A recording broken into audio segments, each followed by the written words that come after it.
Монгол өв соёлоо уламжлалт утга агуулгаар гэхдээ орчин үеийн хэв маягтай хослуулан бүтээгдэхүүн үйлдвэрлэдэг 5 нүдэн брэндээс нэгэн өвөрмөц агуулга бүхий үйл ажиллагааг зохион байгууллаа.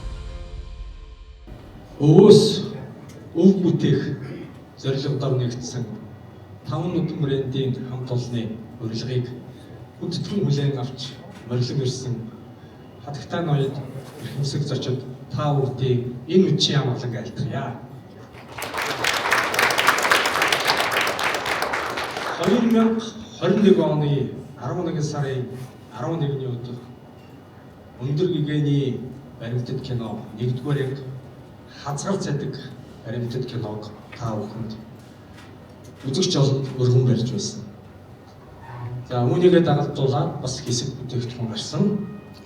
2023 оны 11 сарын 11-нд өндөр гэгээн баримтат киноны 2-р анги гэтлэгч баримтат киног өргөн барьсан.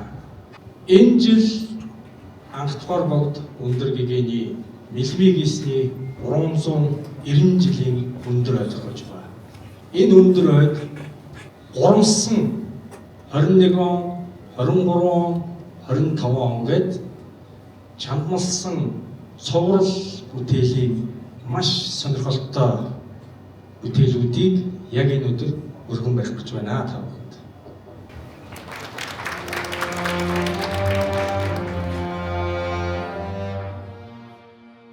Таван нүдэн брэндээс 5 дугаар сарын 5-ны өдөр Чингис хаан үндэсний музейд гэгээн нэртэй ёслолын үйл ажиллагааг зохион байгууллаа.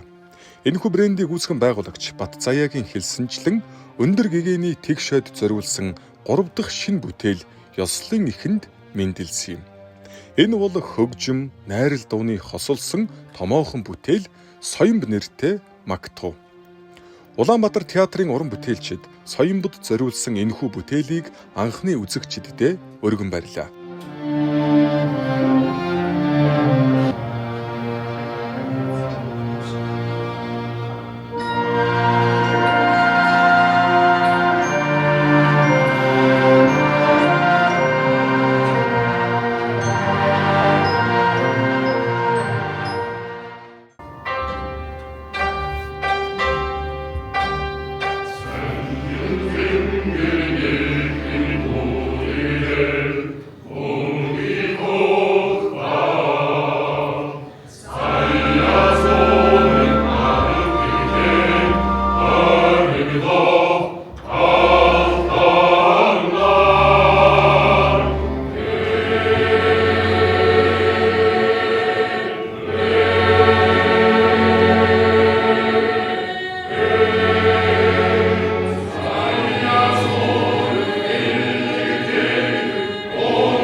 Соёмбыг аюулгуу дуугаар илэрхийлсэн шив шинхэн бүтээлийн талаарх сэтгэгдлээ захиалагч тал буюу 5 нүдэн брендийг үүсгэн байгуулагч Бат Заяа нарийн чанд дагуулгатай онцгой бүтээл төрлөө хэмээн сэтгэл хангалуун үнэллээ.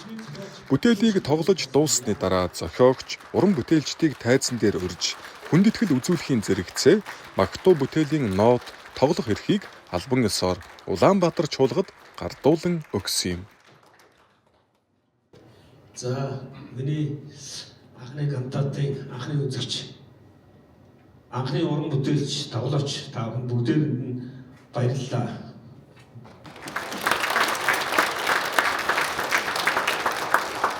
Тэгээд энэ нарийн хэцүү төвөгтэй төрөл зүйлээр одоо бичгэд урлагийн төлөө зүрх сэтгэлээ өгсөн 5 нүдэн оюуны дэмжигч мэргэжлийн хөгжмийг дэмжигч энэ компаниуд гэдэг байхгүй. Хатад өөрөө их харьцангуй жанр. Тийм учраас манайд энэ хөгжим формын хувьд бичигдтэй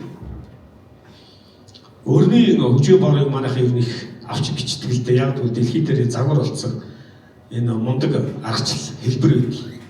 Гэхдээ энэ контактыг бол би тэгж хийгээгүй. Яагаад гэвэл манайх өөрийн гэсэн уламжлалт утга зохиолын хөгжмийн жанр байж болохоор ийм төр зүйл манай зан заншил одоо тахилга сахиусны зан үйл дотор байдаг байхгүй юу. Тийм учраас би энэ сахиусны зан үйл дээр байдаг өрн заллага тийм ээ гүйлэх, өргөх, магтах тэгээд эргэж уулзахын өрөө тавих гэх мэт одоо энэ хагас хотыг сахидаг зан үйлүүдээс хэрэгтэй одоо энэ манай хөгжимд хэрэглэгдэж байгаа хэрэгтэй одоо яг энэ кантатанд хэрэгтэй зан юунуудаас формуудаас авч хэрэглэж тэгээд энэ үдээс баа.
Тэгээд өндөр гэгээний соёмбон зориулсан энэ магтууны ямар онцлогтой болов та энэ бүтээлийг аль хэр удаан судалж бичв үгээрээ юуг энэ цагийн монголчуудад хүргэхийг хүсв.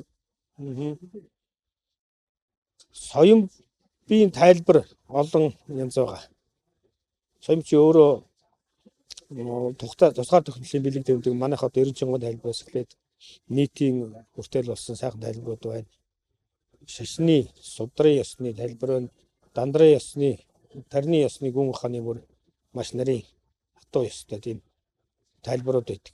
Тэгэхээр бид нар бол энгийн хүмүүс энгийн тайлбар дээр тулгуурсан шүлгэн дээр хийх ёстой. Шүлгийн доктор Даваасар бичсэн. Хэл бичгийн ухааны доктор.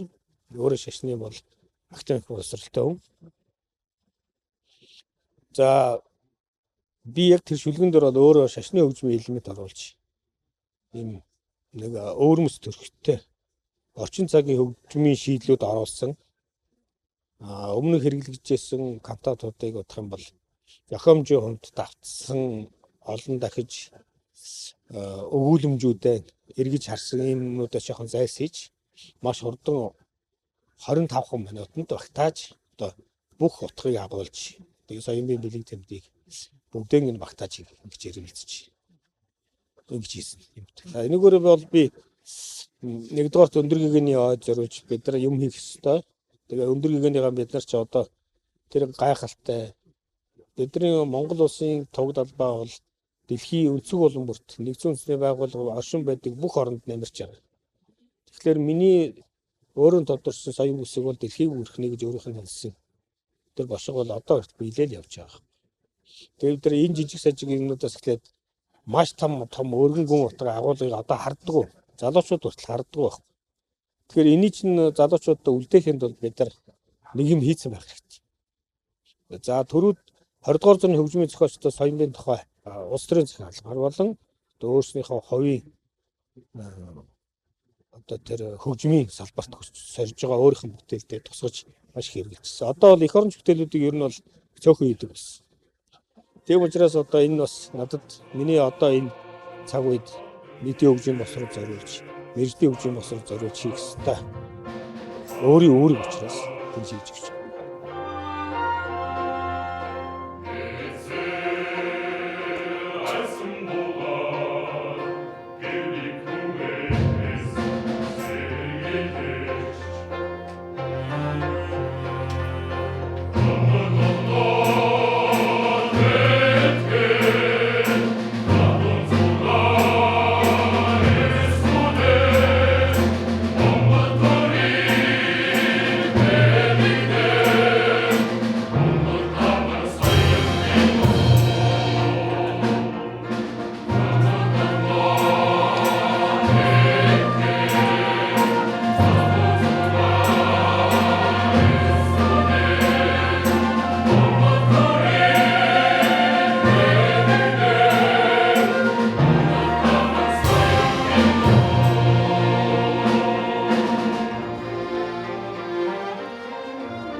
Ер нь соёмбын утгыг бол Лохны шишний эрдэмтэд судрын болон тарны ёсонд тайлбарласан байдаг.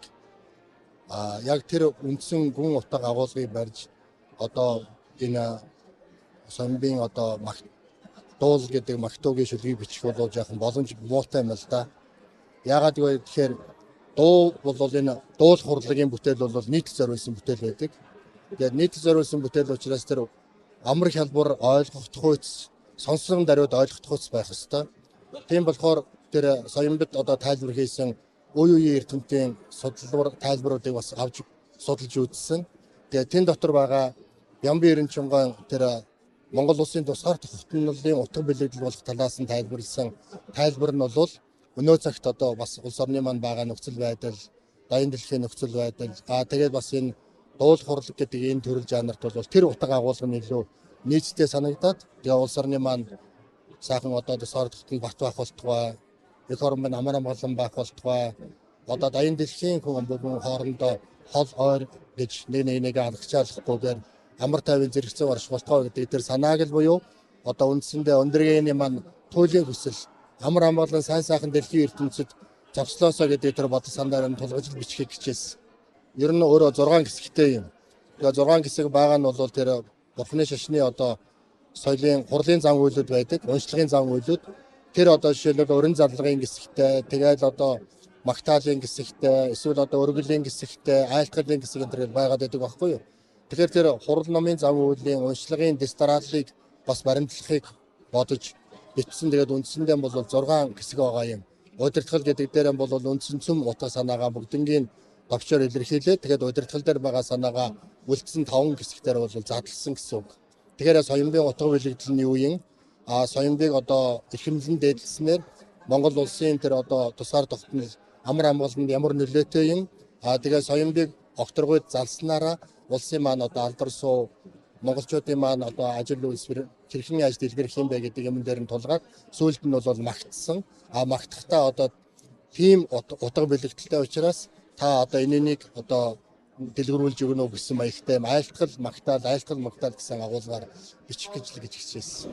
Ийхүү Монгол төмний бэлэгдэл соёмбог хөгжмөөр амилахын хамт 5 нүдэн брэнд түүнийг мөн гүн бат утга агуулгатайгаар бүтээгдэхүүнүүдтэй шингээж оруулснаа ирсэн зочдоо бэлгэн харууллаа. Өргөцсөн зочид эхлээд Чингис хаан үндэсний музейн 7 давхрын концертын танхимд магтууг үзэж сонирхсон бол дараа нь гаднах зааланд дэглэсэн өндөр гэгээн 390 цуврал бүтээлүүдтэй танилцсан юм. Өндөр гэгээний 5 төрлийн хөрөг зураг байдаг. Эндээс бид тарагтай хөргийг нь сонгон авч ингээд анх удаа гэж хэлж болох байхаа танка зурагнаас рельеф баримлж бүтээсэн. Бүтээсэн энэ баримлаа 2 хэмжээтэй гаргаж хийсэн. За тэгээд энэ рельеф баримлаараа мөн Монгол банктай хамтраад Лихтенштейнд буюу одоо зоосны дэлхийн тэргүүлэгч компанид хэсэгчилсэн алтан бүрэлдэхүүн мөнгөн зоосыг одоо захиалан хийлгсэн. За Монгол төмний бэлэгдэл одоо сүлд тамга болсон соёмбыг үзгэн дээр одоо залсан хувилбарыг өмнө нь Чингис хаан үзэг хамтран хийж байсан Монтеграппа брендed Монгол улсын төрийн далбааны өнгөтэй соёмбот чирнээлэн болон одоо рол пайн 2 төрлийн үзгийг захиалан хийж өнөөдөр бас дэлгэн таниулж байна. За мөн 5 нүдэн брэндтэй хамтран ажилладаг Рэпини академид 6 жил сураад энэ жил одоо төгсөх гэж байгаа. Уран баримлч, авиаслаг уран бүтээлч Санчир Улд маань энэ танкан дээрээс рельеф баримлыг гаргах эрхийг нь одоо босгосон. Хуучны уран зурагнаас ингэж яг рельеф болгож хийж байгаа нь бол цөөхөн баха. Өмнө нь би бол яг сайн санахгүй байна. Тэгээд ер нь яг хуучныхаа тэр уламжлалт хэв маяг одоо тэр яг тэр Монгол зургийн арга барилыг л одоо рельеф буюу энэ хагас тоогоор баримл руу татаж гаргаж ирж хийж байгаа л. Тэгээд өнөөдөр нэгдэж байгаа энэ бүтээгдэхүүнүүдийн их загвар гаргах ажил дээр одоо би оролцож ажилласан. Тэгээ ер нь хийх болсон шалтгаан бол одоо мэдээж өндөр гэгээ маань бол Монголын түүхэнд байгуулсан гавьяа гэдэг нь өрсөлдөх урлаг ялангуяа манай уран баримлын салбарт байгуулсан гавьяа бол одоо үгээр хэлшгүй одоо тийм эсрэг том гавьяа байгуулсан хүн. Тэгээд би бас өөрөө уран баримтчин гэдэг мэргэжлийг эзэмшсэн хүний хувьд бас одоо энэ хүний одоо энэ сайхан төсөл дээр ингэж баримтчнаар ажиллах бол одоо нэр төрийн хэрэг байсан. Ер нь өндөр гэгэний тухай баримлыг бас өмнө нь 2-3 удаа хийж ирсэн. Тэгээ одоо өнөөдөр бас энэ нээлтэн дээр бас нэг баримл авчихсан байгаа Санкт Петербургээс. Тэр маань бол би 2022 оны сүүлээр эхлээд тэгээд явцсан дундаа нэг жоохон гаццсан байж байгаад өнгөрсөн жил бас Бацаа яах маань энэ 5 нүдэнгээс энэ ажил дээр ажиллах санал тавиад тэгээ нөө тэр эрлепийг хийж явах явцдаа одоо хөргөн дээр ч юм уу гар уран дээр ч юм уу ингэж ажиллах хэрэгтэй юм байна гэсэн одоо арга барилыг аваад тэгээд Санкт Петербургт очиж сая өнгөрсөн өвөл дуусгаад тэгээд баримлаа одоо хөл дээр цутгуулаад аваад ирсэн байгаа. За бидний ард энэ өмнө зогсож байгаа соён баримлыг бол Арабын нэгдсэн улсын Абу Дабид хийсэн. Энэ чулууны одоо бас нэг компани. Тэгээ Лазурит Лапис буюу энэ номин чулууг зүүж хийгээд чулуун дээр уулиар соёмбыг шигтгэхэд ингээ 24 каратын алтаар шарсан ийм бас нэг юм сонирхолтой бүтээл байгаа. Бид бүхэн аливааг бүтээж үр хожтой үлдээхийн тухайд уламжлалт соёлоо гүн бат шингээж бас шинчилсээр байх ёстойг 5 нүдэн брендийн эдгээр санаачилсан ажлуудтай танилцж явахдаа анзаарч байлаа.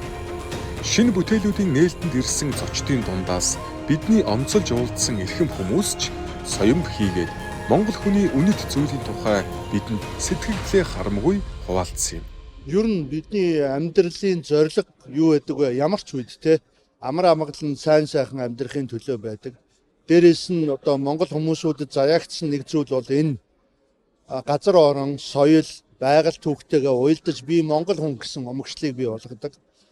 Энэ бүх одоо үнэт зүйлүүд соёмбод дотор байхын хажуугаар дэлхийн нэгдсэн үндэсний байгууллагын тунхаглал болсон. Ерөөсө хүн гэдэг зүйл өөрөө ямар эрхэм юм бэ гэдэг тэр үзэл санаа эвтэй хамгийн гол нь эвтэй найрамдалтай байх тэр үзэл санаа бүхэлдээ энэ соёмбон дотор сургаал мэтэр шингэсэн байдаг.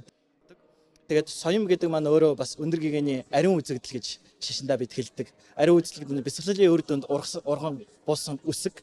Тэгээд энэ үсэг маань өндөр гэгээ өөрөө айлтгахтаа энэ үсгийг хүн сүсэхгүй ч байж болно, сүсгтэй ч байж болно. Энэ сүсэг байгаа газар ач тусна, эрдэм нь, энерги нь заавалчгүй очно. Бурхны шишний гол үзлээр бас хүн сүсгэх хэрэгтэй гэж байнга ярьдаг. Гэхдээ миний энэ үсгэнд хүн сүсгэхгүй байж болно. Зөвхөн энэ үсэг дэрэгдэн байгаа төдийгөр маш их амар амгалан, энерги, эрч хүчийг тэр хүн олж чаднаа гэж өөрөө тусгаалаа айлтсан байдаг. Тэрийг та бүхэндээ бас айлтгахыг гэж бодлоо.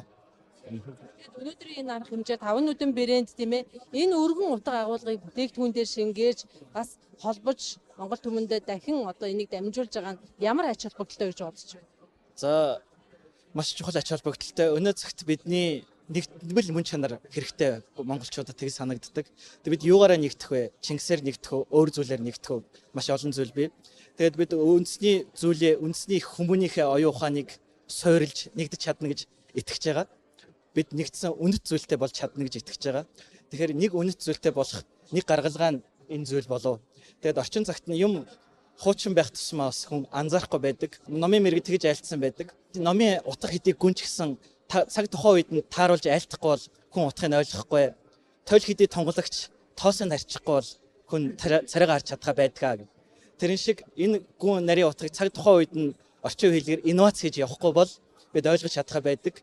Тэгээд одоо 5 нүдэн брэнд маань энэ нарийн хуучны зүйлээ орчин үеийн шин зүйлээр инновац хийж бидэндээ шин зүйл шиг ойлгуулж чадж байгаа нь бас Монголын ард түмэнд бас шин мессеж өгөх болов.